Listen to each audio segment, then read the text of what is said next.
Hi అండి, అందరికీ నమస్కారం అండి. నేను ఆర్ఎక్స్ అని ఎన్జిఓలో హెచ్ఐవి ప్రాజెక్ట్ లో వర్క్ చేస్తున్నానండి. ఈ హెచ్ఐవి ప్రాజెక్ట్ లో వర్క్ చేయడం వల్ల మేము సమాజానికి ఈ విధంగా మెసేజ్ ఇస్తున్నామండి. హెచ్ఐవి 4 మార్గాల ద్వారా వస్తుంది. 1, సురక్షితం కాని లైంగిక సంబంధాల వల్ల హెచ్ఐవి వస్తుంది.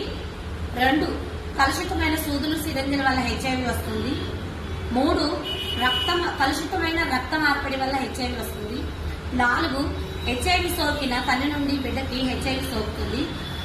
సురక్షితం కాని లైంగిక సంబంధాల వల్ల హెచ్ఐవి ఎలా వస్తుందని మీరు అనుకోవచ్చు. హెచ్ఐవి ఎవరికి ఉంది ఎవరికి లేదని ఈ రోజుల్లో నిర్ధారణ అవ్వదండి. ఓన్లీ బ్లడ్ టెస్ట్ ద్వారానే మనకు తెలుస్తుంది. అందువల్ల మన దగ్గరకు వచ్చే వ్యక్తులే కానీ మనం వెళ్లే వ్యక్తులే కానీ ఎవరికైనా హెచ్ఐవి ఉందో లేదో మనకు తెలియదు. కాబట్టి మనం వాళ్ళతో సెక్స్ చేసినప్పుడు అది వాళ్ళకి హెచ్ఐవి ఉందనుకోండి, మనకు వస్తుంది, మనకుంటే వాళ్ళకి వెళ్తుంది అనమాట. అందుకనే సురక్షితం కానీ లైంగిక సంబంధాల వల్ల హెచ్ఐవి వస్తుందని తెలియజేస్తున్నాం.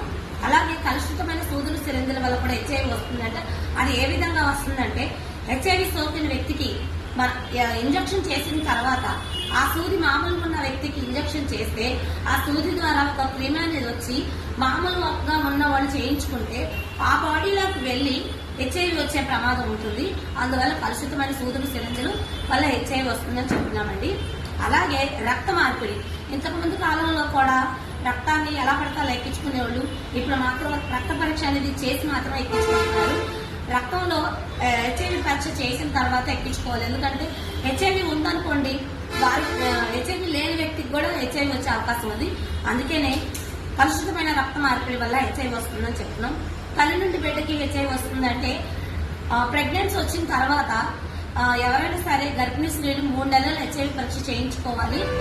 చేయించుకుంటే ఆ కడుపులో ఉన్న బిడ్డకి హెచ్ఐవి సోకకుండా ఒక టాబ్లెట్ అనేది ఇస్తారు. దాని ద్వారా బిడ్డకి హెచ్ఐవి సోకకుండా ఉంటుంది. లేదు అనుకుంటే మాత్రం ఆ తల్లి రక్తంలో ఎదుగుతుంది కాబట్టి ఆ బిడ్డకు కూడా హెచ్ఐవి వచ్చే అవకాశం ఉంది.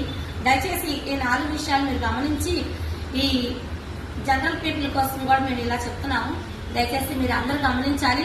హెచ్ఐవి 4 మార్గాల ద్వారా వస్తుంది. అపోహ పడవద్దు. ఇక ఏ ద్వారా కూడా రాదు. ఈ 4 మీరు పాటించండి. సురక్షితంగా ఉండండి. పండం తీసుకున్న సెక్స్ లో పాల్గొనండి. కలుషితమైన సూదులు వాడకండి. అలాగే రక్తాన్ని కూడా పరీక్ష చేయించి ఎక్కించుకోండి. గర్భిణీ స్త్రీలు అయితే ముఖ్యంగా హెచ్ఐవి పరీక్ష చేయించుకోండి. ఆర్ఎక్స్ నుంచి ORWగా అవుట్ రీచ్ వర్కర్ గా వాసంతిని తెలియజేస్తున్నాను. థ్యాంక్ యూ అండి.